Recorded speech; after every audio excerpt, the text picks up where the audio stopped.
Have you ever just looked up at the night sky and really wondered, what's going on up there? All those little twinkling lights, they seem so calm, right? But the truth is, they're hiding these incredible stories of violence, creation, and destruction on a scale that's almost impossible to imagine. So today, that's what we're doing. We are taking a trip across the cosmos, from how stars are born to the mysteries hiding in all that darkness. Let's get started. And we're gonna start right here with this quote, because this isn't just some poetic, feel-good idea, it's literally a scientific fact. This whole cosmic journey we're about to take, as huge and as alien as it seems, is also our own origin story. You see, the universe isn't just something out there. It's right here, inside every single one of us. Okay, so first things first, we have to try and wrap our heads around the scale of this place. The tiny little slice of the universe that we can actually see is 93 billion light years across.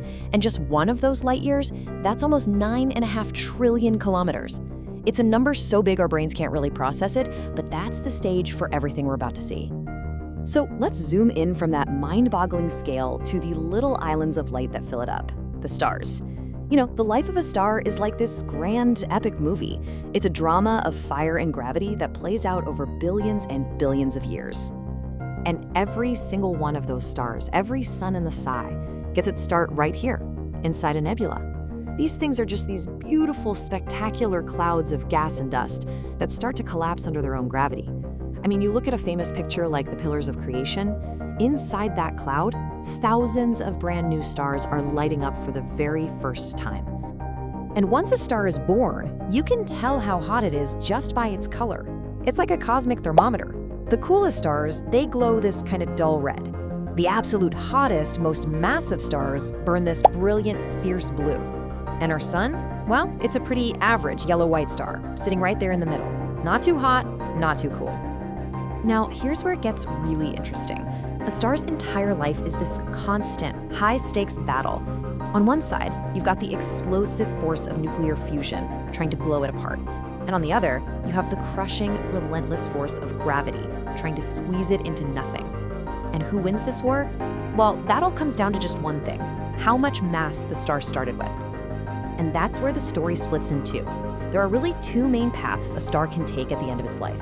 Smaller stars, ones like our sun, they'll puff up into a red giant, and then they'll gently shed their outer layers, leaving behind this tiny, super dense core called a white dwarf. But the massive stars? Oh, they don't go out with a whimper. They go out with the biggest bang the universe has to offer. And that bang is called a supernova. For just a few weeks, a single dying star can outshine its entire home galaxy of hundreds of billions of stars. It's just incredible.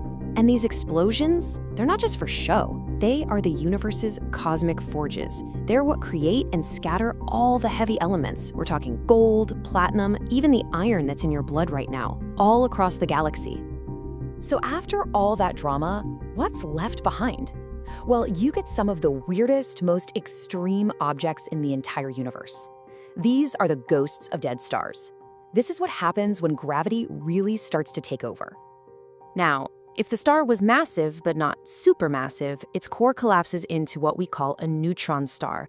And this thing is so dense that gravity has literally crushed the atoms themselves. Protons and electrons are forced to merge together, forming a solid ball of pure neutrons. And just to give you an idea of what that density means, get this. If you could somehow scoop up a single teaspoon of a neutron star, it would weigh billions of tons here on Earth. That's like taking an entire mountain and cramming it down into the size of a sugar cube. It's just mind-bending. But what if the star's core is even more massive? Well, then gravity wins the battle completely. There's nothing left to stop it.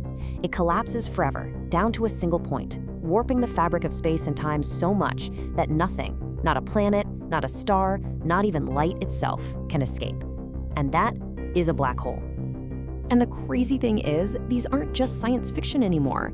In 2019, in what has to be one of the greatest scientific feats ever, the Event Horizon Telescope team actually managed to take a picture of one, an actual image of the shadow cast by the supermassive black hole in the M87 galaxy. We've actually seen the abyss. Okay, so we've talked about stars and nebulae and these crazy stellar ghosts. But here comes the biggest shock of all.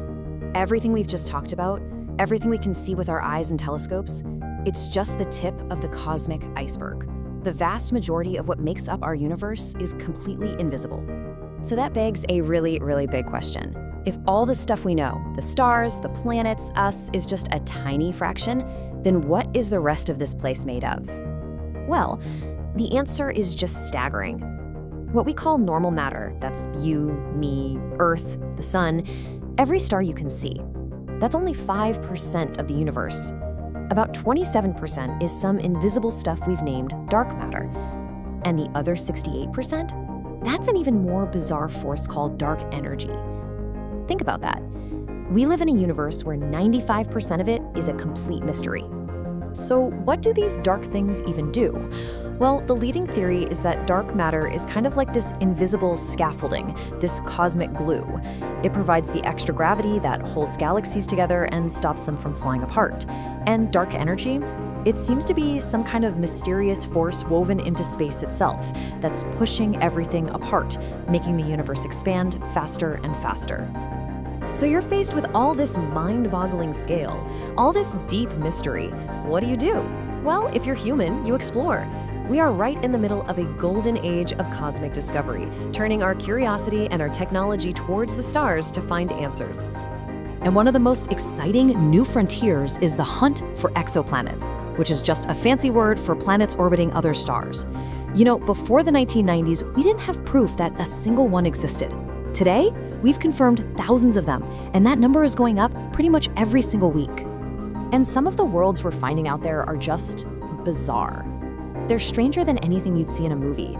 We found planets where it literally rains molten glass sideways. We found a world that might be made of solid diamond.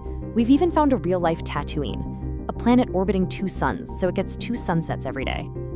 And if you look at this timeline, you can see just how fast things are moving. I mean, it was just over 400 years ago we got the first telescope. Now we've got probes that have physically left our solar system. And we have incredible instruments like the James Webb Space Telescope that can actually study the atmospheres of those distant worlds, looking for clues, maybe even for signs of life. And that brings us right back to where we started. After this journey across billions of light years, past exploding stars and through these invisible forces, we come back to this simple, beautiful truth. The calcium in your bones, the oxygen you breathe, the iron in your blood, every single bit of it was made in the heart of a star that lived and died long before our world was ever born. So, I'll leave you with this final, kind of awe-inspiring thought. We aren't just living in the universe. In a very real way, we are the universe. We're a collection of stardust that became self-aware, able to look back out at the cosmos and ask questions. So the biggest question of all really is, as the universe looks at itself through our eyes, what are we going to discover next?